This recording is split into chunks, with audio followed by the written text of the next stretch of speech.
¿Qué tal? Buenas tardes. Muchas gracias por acompañarnos. Esperamos se encuentren bien. Vamos a dar inicio a esta conferencia de prensa del Banco Mundial. Recobrar el crecimiento, reconstruyendo economías dinámicas post-COVID con restricciones presupuestarias. Ese es el nombre del reporte del que hablaremos hoy. Y bueno, este informe es parte de los análisis que realiza cada semestre la Oficina del Banco Mundial en América Latina y el Caribe.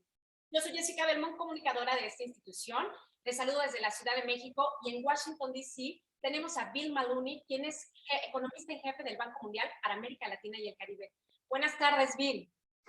Muy buenas tardes, Jessica.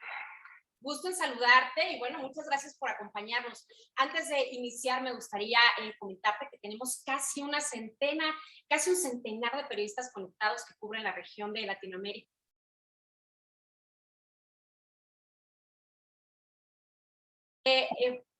Déjenme comentarles un poco la dinámica de esta conferencia de prensa.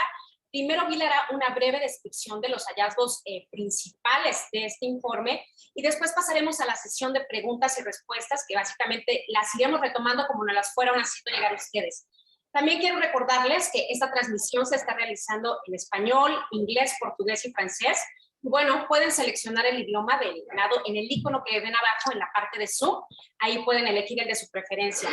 Vamos a sumarse a la conversación y a seguirla en redes sociales con el hashtag PerspectivasALC de América Latina y el Caribe. Lo repito, hashtag PerspectivasALC.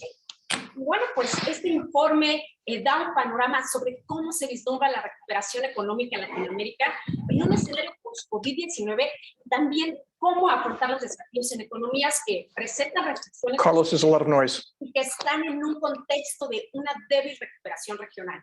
También, por supuesto, se va a hablar sobre los pronósticos económicos de los países y se examina también algunos sectores que serán claves para potenciar el crecimiento en América Latina y el Caribe.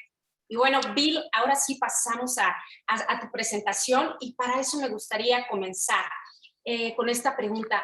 A más de un año de la pandemia y conforme al informe que realizaron, ¿podrías contarnos cómo le fue a los países de América Latina y el Caribe y cuáles son las perspectivas económicas para la región? Adelante, Bill. Gracias, Jessica, y muy buenas tardes a todos. Boa tarde, good afternoon. Mira, la buena noticia es que con un ritmo de vacunación más acelerado y menos muertes de por COVID, la región está saliendo poco a poco de la crisis y de nuevo creciendo. Sin embargo, a pesar de algunos nuevos sectores emergentes, la recuperación es más débil de lo esperado.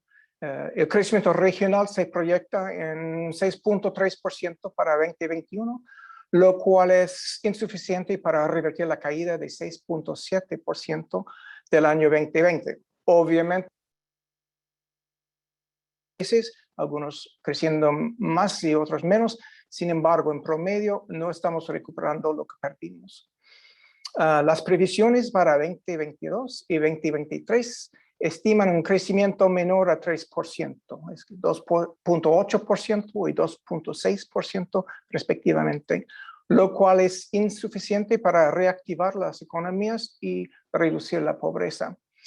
Pero también es importante señalar que esas previsiones no son mucho más altas de las bajas tasas de crecimiento de la década pasada, donde crecimos mucho menos que el resto del mundo.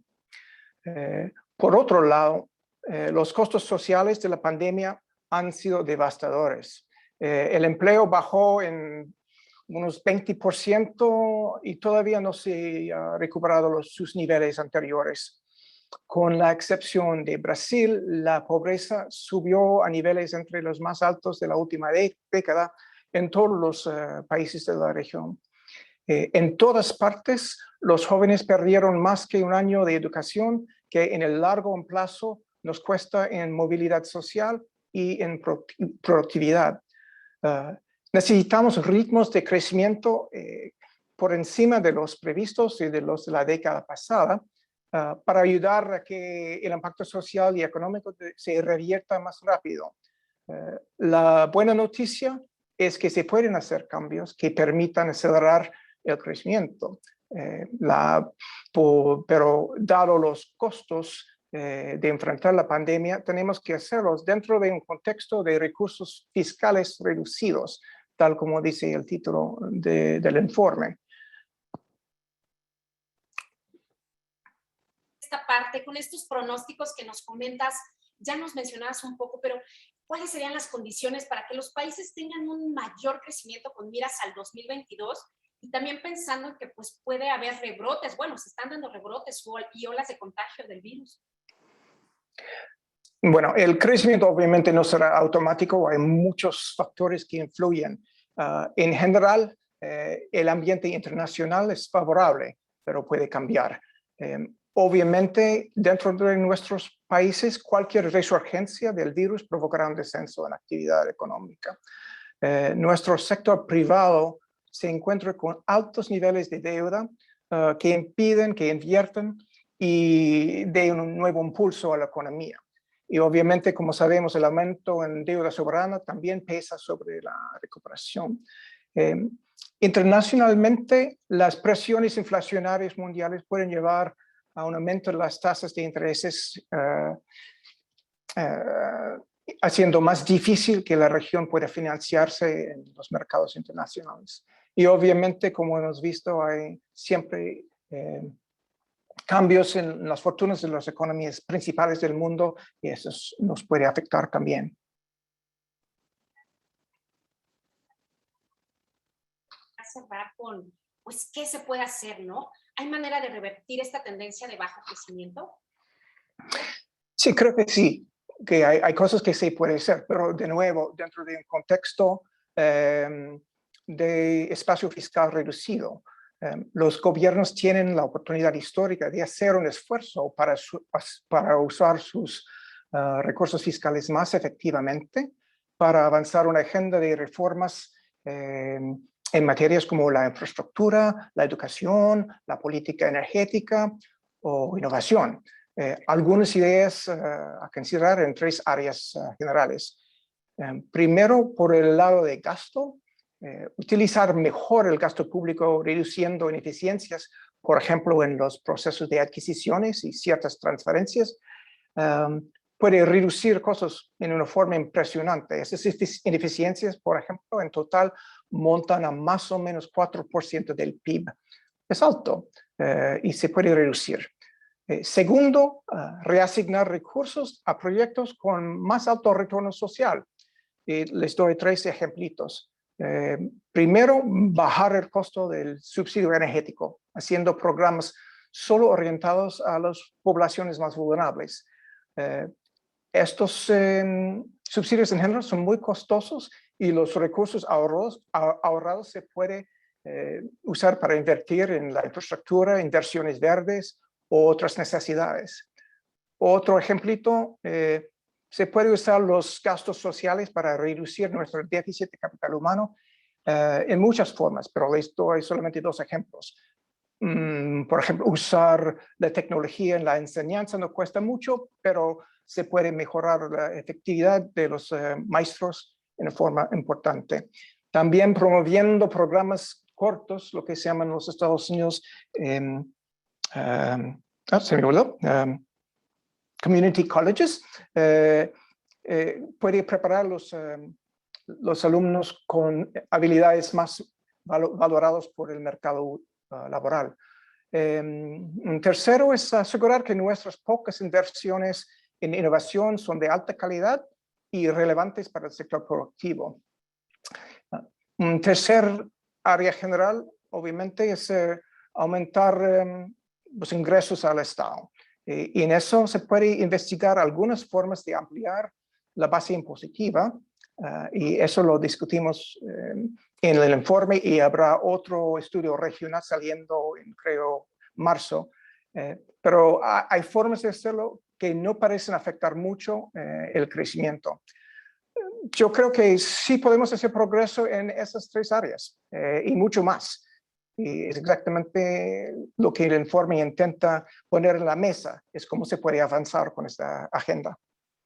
Muchas gracias, Bill. Ahora sí vamos a pasar a la sesión, a la ronda de preguntas y respuestas que nos compartieron los periodistas a lo largo de la región. Pero antes de iniciar con esta parte, déjenme recordarles el hashtag para que sigan la conversación. Y no solo síganse, súmense a la conversación, es hashtag PerspectivasALC. Ahora sí vamos a comenzar con la primera pregunta. Voy a juntar dos que son de Brasil. Una es de Humberto Luis Márquez. Él nos la envió de Jesuli Agribusiness. Y la pregunta dice, ¿es posible saber cuánto tiempo tardarán las economías latinoamericanas en reanudar los niveles de crecimiento previos al COVID-19, a pesar de que el PIB de los países ya había mostrado en parte un crecimiento modesto en el periodo previo a la pandemia? Esta es la primera pregunta y voy a juntarla con la otra que nos compartió Filippo Cecilio de Record TV y dice, ¿cuáles son las medidas más urgentes que se deben tomar en términos de inversión para ayudar a los países a recuperarse de la crisis causada por la pandemia? Adelante, Bill. Gracias a ambos. Como Humberto sugiere, el problema no es solo superar las tasas pre-COVID. Nuestras previsiones son de 2.8 y 2.6% para 2022-2023. Y entonces ya hemos superado el crecimiento de 2010 hasta 2019. El promedio de lo cual era más o menos 2.2, mientras el crecimiento mundial era de 3.1. Entonces, el reto, a mi juicio, no es regresar a donde estuvimos antes de la crisis, pero mirar adelante en cómo vamos a aumentar la tasa de crecimiento de la región mucho por encima de lo histórico. El reto entonces es cómo diversificar, cómo profundizar la sofisticación de nuestras industrias, apalancando cualquier fuente de ventaja comparativa que también tengamos. Les doy un ejemplo, por ejemplo, en recursos naturales se puede ver como Noruega, como un país que ha diversificado y tiene industrias de alta tecnología, conjunto con su enfoque de petróleo.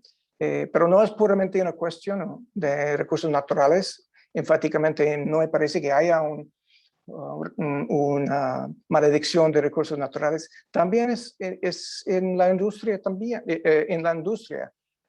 tenemos que encontrar formas de aumentar la sofisticación de nuestras industrias, hacerlas más productivas, más competitivos en el mundo, en el mercado mundial, y proveer trabajos con tareas más sofisticadas para nuestros trabajadores. En el largo plazo es la única forma de mejorar, de combatir la pobreza y mejorar la calidad de nuestra gente. Tener más recursos proveniendo de altos precios de commodities. En el corto plazo, pues bueno, nos da recursos para invertir en capital humano, en invertir en nuestras industrias, pero en sí no es una solución del largo plazo. Entonces tenemos que, como le dije, con una combinación de inversiones en infraestructura, en educación, en el ambiente donde funcionan las empresas, en cómo nos proyectamos en el mercado mundial. Esa es la única forma en el largo plazo para avanzar contra la pobreza. Gracias, Bill. Vamos a continuar. Esta pregunta es de Carolina Uncelte. Ella nos escribe del diario The Economist. Su pregunta es, la región experimentó cierto crecimiento y progreso con el auge de las materias primas de la década del 2000. Sin embargo, el ánimo general es que no se ha aprovechado la oportunidad para abordar definitivamente problemas de antaño como la pobreza. ¿Puede suceder lo mismo con la alta demanda actual de los productos básicos? Adelante, Bill. No, es como acaba de decir, que realmente en el corto plazo sí, puede ser que habrá un nuevo superciclo de commodities y eso sería bueno, sin lugar a dudas, nos da más recursos, pero hay que invertir los recursos en proyectos de largo plazo, en la industria, en el capital humano de nuestros ciudadanos. En sí, distribuir, por ejemplo, los windfalls, los recursos del commodity boom, es una solución del corto plazo, pero no resuelve el problema del largo plazo, lo que es cómo aumentar la productividad de nuestra gente. Y esto es un problema mucho más difícil que necesita reformas en muchas dimensiones. Perfecto, gracias. Vamos a continuar con esta pregunta de Alfonso Fernández de Estados Unidos, nos escribe de la agencia EFE.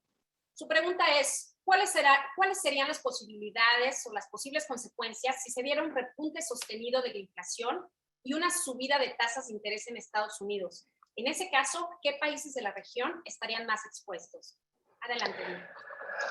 Pues obviamente una subida en tasas de interés en los Estados Unidos hará préstamos internacionales más costosos para nuestros gobiernos y hacerlo más complicado el manejo de la deuda. Como siempre, ¿cuáles países serán más expuestos o más dañados? Por eso depende mucho en el nivel de deuda y su composición. Entonces, eso hay que mirar con cautela. Continuamos con esta pregunta que nos llegó de José Ávila de México, de Grupo Expansión, y dice, ¿qué mecanismos se tienen que implementar para tener una recuperación económica homogénea y más rápida? ¿Y qué se está haciendo para garantizar el acceso a las vacunas contra el COVID-19 a los países más pobres? Y Bill, si me permites, me gustaría juntarle con otra pregunta que llegó también de Violeta Villar de Panamá, ya que puede ir ligada a la segunda de México, que dice, ¿qué impacto espera tenga la vacunación de los países en un escenario post-pandemia mundial? Gracias, Bill. Pues el enfoque sobre la vacunación es completamente apropiado. Es necesario expandir la vacunación lo más rápido posible. Después de un comienzo lento, las campañas de vacunas están acelerando en la región y ahora más o menos casi 50% de la población ha recibido por lo menos una dosis. Aunque también hay mucha varianza entre países. Algunos tienen niveles de casi 75%, como Chile y Ecuador, otros mucho menos que 20%. Obviamente, cuando hablamos de una recuperación homogénea, tenemos que hablar con eso. Tenemos que asegurar que a los países con menos niveles de vacunación llegan las vacunas y que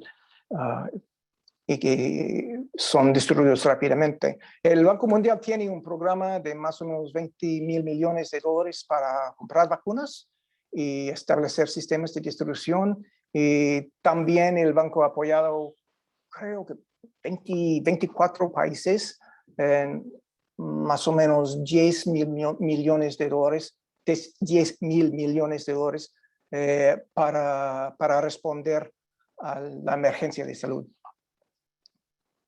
Bien, ahora continuamos con esta pregunta de Eli Moreno de Panamá. La pregunta es, ¿a cuánto asciende el monto global que el Banco Mundial dispone para la recuperación económica en América Latina y el Caribe? Y de esos montos, ¿cuánto está destinado a Centroamérica y para qué rubros? Adelante, Bill. Bueno, buena pregunta. Obviamente, para hablar rápidamente de América Central está regresando poco a poco a sus niveles más altos de crecimiento anterior de la crisis. Por más o menos 3 décadas estaba creciendo en 4.5% por año, ligeramente por debajo de los países de Asia. Pero la pandemia ha tenido el mismo impacto que en el resto de la región y entonces América Central está enfrentado con los mismos retos en términos de infraestructura, en términos de educación, en términos de inserción en el mercado global que tiene el resto del mundo, a pesar de que para los otros países de la región, a pesar de que la región está esperado crecer en más o menos 5.6% este año. En términos de cuántos recursos del Banco Mundial, no sé el monto exacto, pero está ayudando en tareas como reducir las barreras al comercio, las barreras intrarregional al comercio, como reducir el tiempo y costo de cruzar fronteras, que yo creo que es un paso a reanimar las economías y en varias otras cosas, pero no tengo la cifra. Muchas gracias, Bill. Vamos a continuar con esta pregunta de Chester Roberts de Bahamas, nos escribe de Nassau Guardian. La pregunta es, se ha hablado mucho sobre incumplimiento de deuda soberana en la región, incluyendo las Bahamas y Trinidad. ¿Qué dice la data del Banco Mundial sobre la capacidad de recuperación económica de estos países y cómo deberían manejar las consecuencias del COVID? Adelante, David. Right. So I'm going to do this in English because Chester is from an English-speaking country, I think. The question of managing sovereign debt is on everybody's mind. We saw an increase in sovereign debt in the region of about 15 percentage points, which for a year and a half is a lot. As he's suggesting, we have to be very careful about that. Some countries had a fair amount of room to absorb this kind of increase. Others had much higher levels to begin with, and those are the ones that we have to be especially attentive to going forward. At this point, there's no one size fits all. I think we need to look at a variety of different ways to manage that debt, including reducing it. And we can talk about things like debt for environmental swaps and things like that in the context of climatic agenda. But I would say at a basic level, this is one area that we need to be very closely following, just because the amount suddenly jumped so much, and in the context with international interest rates potentially rising, it could become a problem. Thank you, Bill. The next question is from Javan Case de Jamaica, de la televisión de Jamaica, y dice: en el contexto de que la mayoría de las economías de la región dependen de una o dos industrias claves, como puede ser el turismo, ¿qué importancia tendrá la diversificación de estas industrias para reducir el impacto de los shocks adversos? Adelante, Bill. Right, again, because I think Javan is probably English speaking. Sure, please. Obviously, COVID-19 pandemic especially hit industries where there's person-to-person contact, of which tourism is preeminent. And this won't be the last time we have a variant, and there may be other things that are related. So we need to think about it. So the idea that we should diversify away from tourism is at one level very attractive, and maybe a country like Jamaica, which has more or less 3 million people, could think about it. I mean, Finland's in 4.5 million. Okay, Jamaica is not so much smaller. So that's possible. Unfortunately, when we're talking about the Caribbean as a whole, most countries are much smaller, and it's going to be very hard to diversify away from that, one comparative advantage that we have. So I think we might need to think a little bit more about how to, what we would say in Spanish, blindar, how to armor ourselves against things, crises like this again in the future. For instance, if we look across the Caribbean, some countries have recovered their tourist industry much quicker than others, and partly is because their health system managed to vaccinate their people much quicker and therefore make the country more attractive to travelers. In some parts of the Caribbean right now, it's quite active. And the DR, for instance, has had very healthy growth rates this year. So yes, diversifying is important, but we have to be honest about what's possible. Thank you. We will continue with this question from Mariana Sánchez de Brasil. Ella nos escribe de la BBC News de Brasil y dice: Brasil ha mostrado mejores resultados económicos en 2021 de lo proyectado, principalmente debido al paquete de emergencia. Sin embargo, las proyecciones para 2022 están empeorando cada vez más. ¿Cuál es el estado de la economía brasileña? ¿Tiene responsabilidad la inestabilidad política? Adelante, Vic. Pues la economía brasileña sí experimentó mejor crecimiento de lo esperado en 2021 y es muy buena noticia. Y probablemente va a alcanzar 5.3%, que excede el 4.1% que perdimos el año pasado. Además, el déficit fiscal cayó desde, creo, 9.5% en 2020 a más o menos 2% en 2021. Entonces, esto obviamente ayudó en bajar la deuda pública desde 88% a más o menos 84%, que no es nada, 84.6%. Sin embargo, el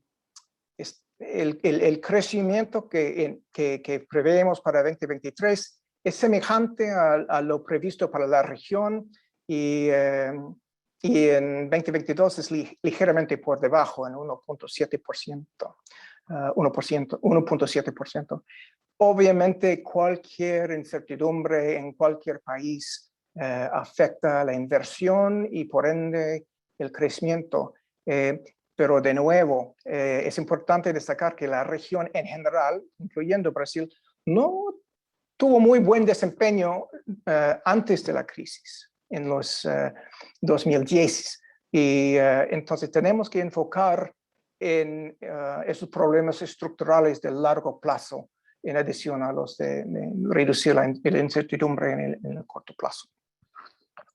Bill, esta pregunta nos llegó de Rafael Matus de Argentina, del diario La Nación. Su pregunta es, ¿cuál es el riesgo de hiperinflación en Argentina? Y aprovecho para juntarla también con otra relacionada del país, que nos envió Paula Lugones, de los Estados Unidos, del diario El Clarín. Y su pregunta es, ¿cómo vislumbra la recuperación económica y de empleo en la Argentina a corto y largo plazo? Adelante, Bill. Pues no veo ese riesgo. La inflación sí está, pues creo alrededor del 50%, no lo tengo a la mano. Pero el gobierno sigue contando con algunas herramientas para evitar que la crisis se profundice. Además, llegar a un acuerdo con el Fondo Monetario aclarará las expectativas y reduciendo más el riesgo. Entonces, sin embargo, también estamos hablando del corto plazo.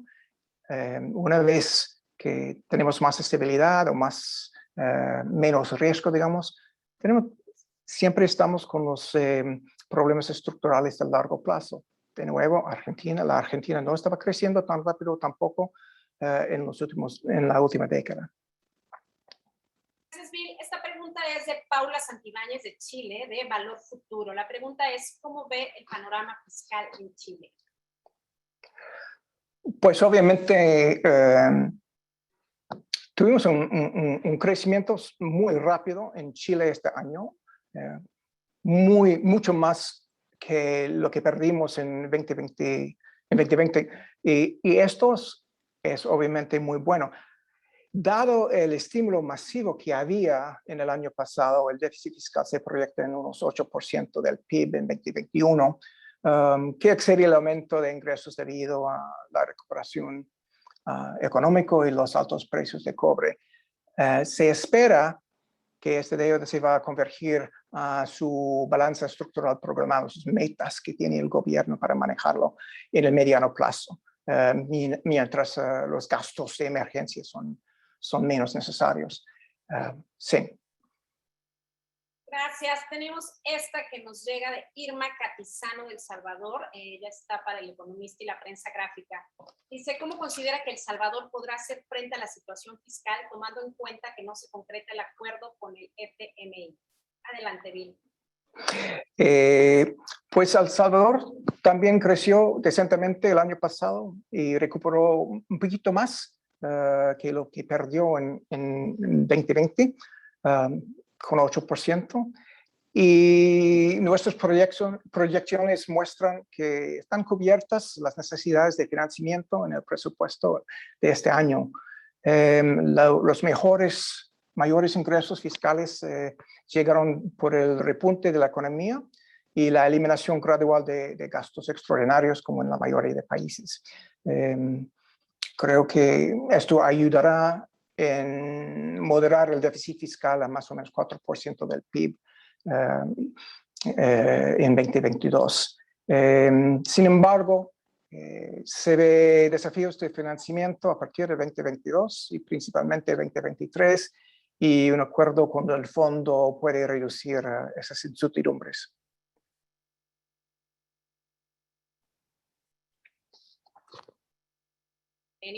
Ella dice, México aún no se termina de recuperar de la crisis por la pandemia de COVID-19 y el Banco Central ha aumentado su tasa de interés de referencia para controlar la inflación. ¿Qué medidas de política económica debe llevar a cabo para impulsar la recuperación? Adelante, Víctor. Sí, México esperamos un crecimiento de 5.7% en 2021 que es muy por debajo del 8.3% que perdimos en 2020. Las cifras para 2022 y 2023 son semejantes a la región en general, en 3% en 2022 y 2.2% en 2023. Entonces sí, tenemos que encontrar formas de acelerar el crecimiento. Yo diría que primero tenemos que contener los nuevos brotes de COVID-19 y acelerar la vacunación tanto como sea posible. México está un poquito más de 30% completamente vacunados, que se puede aumentar rápidamente y es necesario. Al mismo tiempo,